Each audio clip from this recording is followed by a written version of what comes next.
in India, Canada, and US. We have consistent growth rate every year. We have infrastructure to cater to a small startup or a business who is just in the conceptual stage to the business who is actually having maybe multiple 100,000 revenue. We also have associate firm in India across 12 major cities, including Hyderabad, and they have got 700 chartered accountants, including catering services to Microsoft, MetLife, and ZTV. We also offer investment opportunities with some guaranteed returns and those things. Primarily, our focus today is going to be a pretty interesting thing, which I hope everyone loves that. At the end of the day, I want to make sure. Let me ask you a simple question out of the team here. How many of you would you like to make sure that in the next 30 minutes would like to make at least $10,000? I'm seeing few hands. I think the rest of the people want to pass on the $10,000. All right, we are making sure that we will give away that $10,000, and we'll show you how. That's the beauty about it. Why Perfect Tax? We have got promise of unmatched quality and guarantee of services, basically backed by professional experience and expertise. We've got knowledge from industry expert. We have customer service exceeding expectation, cutting-edge technologies, huge tax saving, both in individual and business tax in India. One-on-one guidance in finance planning. We've got CPAs, finance planners, estate planners, contract and lawyers, expertise in immigration and contract tax work. We handle planning of all types, including tax planning, finance planning, sales tax planning, estate planning, franchise tax planning, and basically complex planning. We've got knowledge of tax law of multiple countries, including US, India, Canada, UK, Australia, and Singapore. We've got pretty unique guarantees in industry. What we guarantee is if anybody can save $1 more than us lawfully in taxes, we'll write you a check back of 125% of the fees you write to us. So we are pretty confident everything what we do goes to multiple points of checklist and checkpoint to make sure we guarantee you that quality service. On the tax planning area also, we are not just going to inform you about the law, but we are going to guarantee that if there is any law point error on our implementation, and if IRS comes back and tells you that this was unlawful or this was not allowed, we will write you a check back of 200% of the fees you pay to us. So this, and there are no exclusions. You see, there are no asterisk mark where you have to go to my website and read about those exclusions there. Whatever we say is basically what you get. Mahesh Thakkar, who is the founder of Perfect Tax, I think Srinivas already gave a brief review about that, so I'm going to skip that part. But he has a lot of experience in this area, including international tax compliance and US tax compliance. So, we also have advisory attorneys like James Patterson, Bruce Turner, Kenneth Rubinstein, and some of them are CPAs and attorneys, and one of the attorney had also drafted constitution of a specific country. So, we've got a very knowledgeable and experienced team here to help you overall with the process. We also offer great information about the complex products like FATCA compliance, and I will go into detail about what FATCA compliance means. Some of the keywords we'll dive and hash down into detail. Voluntary classification settlement program, medical billing, offshore outsourcing, or foreign investment options. So we have great experience in this area as well to help you navigate through these options, basically. So I'm going to start basically myself talking about FBAR law, and then I'll have Mr. Mahesh talk more about the compliance in that area. So what is FBAR? How many of you have heard about a keyword called FBAR from here? It is why suddenly there is so much attention towards FBAR? This law technically has been existing since early 90s. It's not a new law that was created yesterday and it is put into picture. But this law has been existing since early 90s. As the economy deteriorated and as there is a $14 trillion deficit and it's very hard to get anything approved to Congress, what they started doing was they went back and started finding out the laws they can enforce a little bit more strictly. And FBAR was one of them. Now it has been existing law since 90s. If your foreign account balance exceeds $10,000 during any calendar year from 2004 to 2012, that is last 8 years, and if you have not reported that on a form called FBAR, which is TD.19.22.1 form, which is due date for that form is June 30th. There is no extension for that in this form. You cannot file an extension just like your tax return does. The deadline is still June 30th, and if you've not done that, then there are huge penalties in these areas. As it highlights, this account includes what? What kind of accounts? It includes financial signatory accounts, bank accounts, mutual funds, trusts, foreign financial accounts with cash values, or things like rental property, value of the rental property, things like if you have business interests or if you have branch offices, let's say you're an IT outsourcing firm and you have a branch office in India, or as an individual, if you have any money producing asset in foreign country, and if your balance exceeds $10,000 even for a given one day, between 2004 and 2012. Now the purpose of the money does not matter and the source of the money does not matter. An example is, let's say you took a loan out from here from 4 friends and sent this this money to your account to invest or to give it to your family or any other purpose. It does not matter. They want this form to be reported every year by June 30th. And if you've not done that, then there are penalties of 50% of the highest aggregate balance of all these accounts. Now this law equally applies to citizens, green card holders, H-1B visas, L1, TN visa, or any other visa holders who are filing a 1040 return here. So this is very important thing. If you're filing a 1040 and not return, you're not having an application in this area. But if you're filing a 1040 return, according to IRS definition, you are considered to be residents of US. So it does not matter what is your visa type, it still matters from the perspective that how you're filing your return. It also equally applies to individuals, trusts, corporation owners, and basically residents who have moved back to India or foreign country, and then they have still maintained the residency status here in US. Now penalties for FBAR, basically there are two, this is a pretty serious law and there are serious consequences, and people who ask me a lot of questions in this area.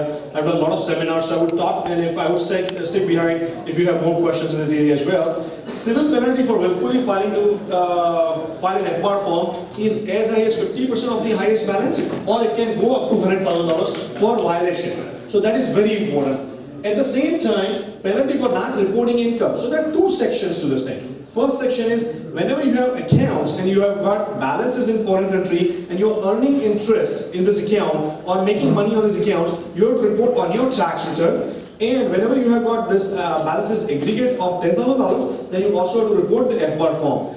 FBAR is just one of them. I popularly call them, there are 7 cousins of FBAR. There is another form called 8938, 5471, 926, 8865, 8621. Now there is a whole section of foreign compliance which IRS is very vigilantly auditing right now. So if you've missed out reporting those things from past years, there are certain options available, and I'm going to go into detail about those options as well.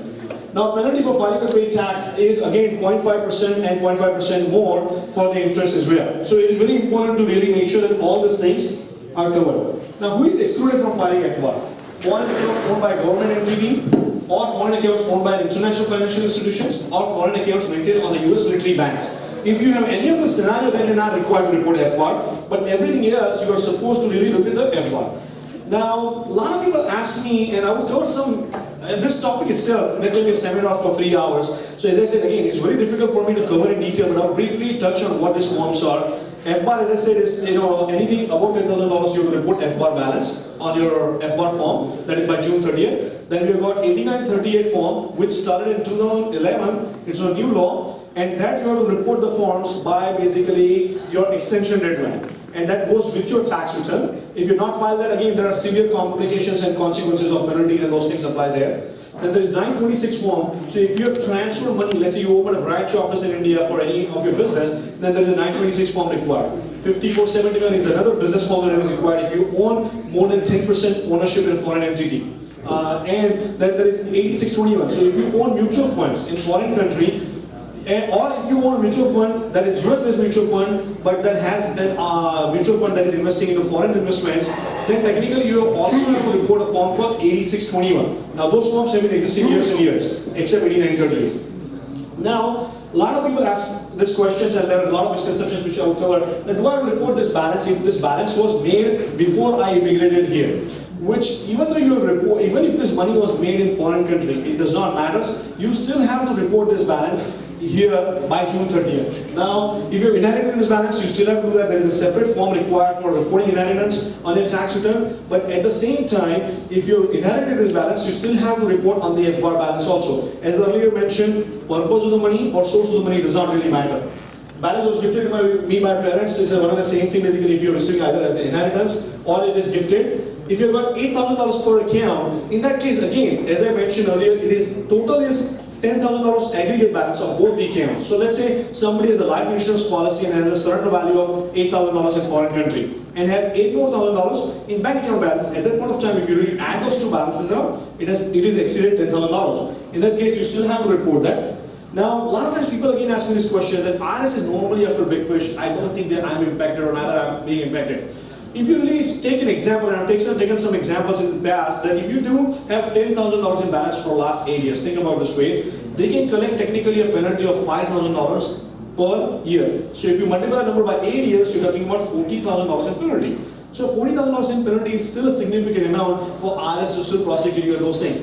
Anything above $25,000 is considered to be a serious crime, and IRS has got, a statutory limit of 3 years does not apply for IRS. It goes up to unlimited period of time. It gives them an exceptional because the money involved is about $25,000. On top of that, a lot of this entire section of the law falls under AML, that is anti-money laundering. So I understand that your intention was not to do those things, but still, as the section code falls into that, they have got some special powers compared to a normal IRS related issue basically.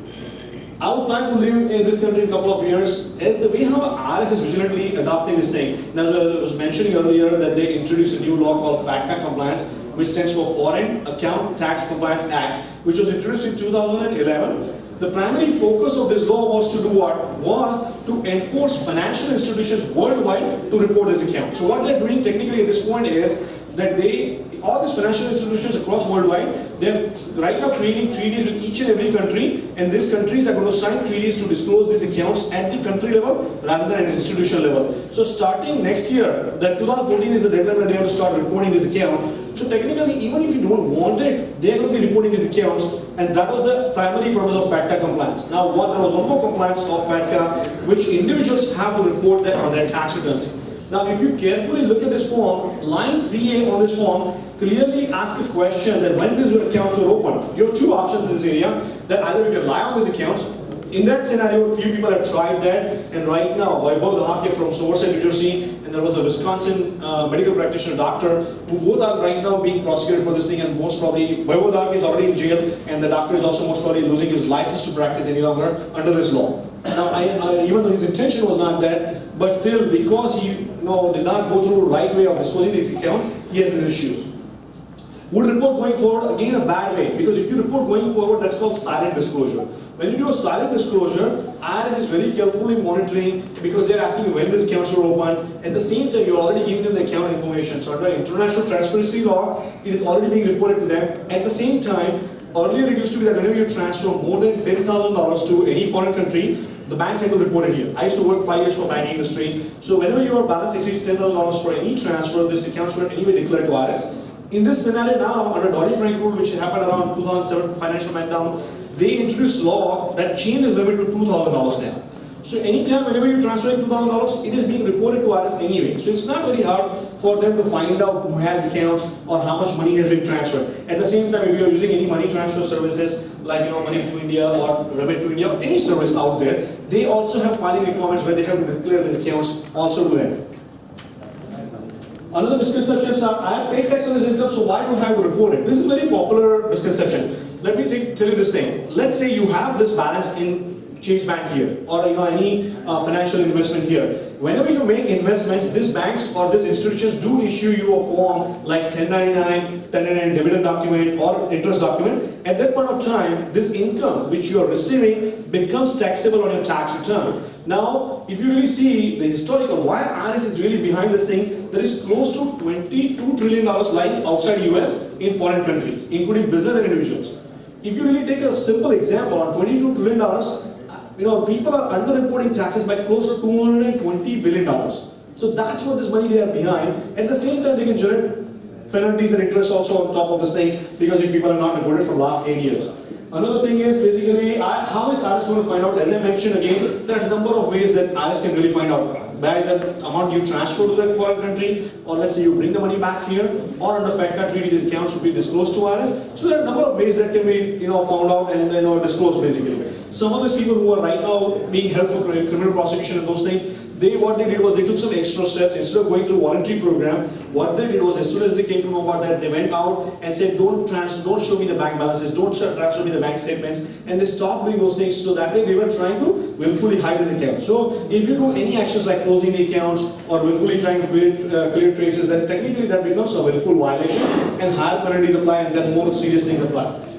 I deposit and take my money. Whenever you transfer money, even for a day, your balances exceed $10,000 if they're exceeding. So if you already have some balance and you transfer another $2,000, and you let's say you had $8,000, at that point of time, you would have already exceeded $10,000, even though you're taking it immediately next day. Because it is at any given point of time, not any given day. Another thing is, you have to report real estate. Your personal residential real estate, you don't have to report it. But if you transfer money to buy this real estate, then the bank account, when you hit your bank account, it has to be reported. Another thing is if that real estate is a money producing real estate, like rental property,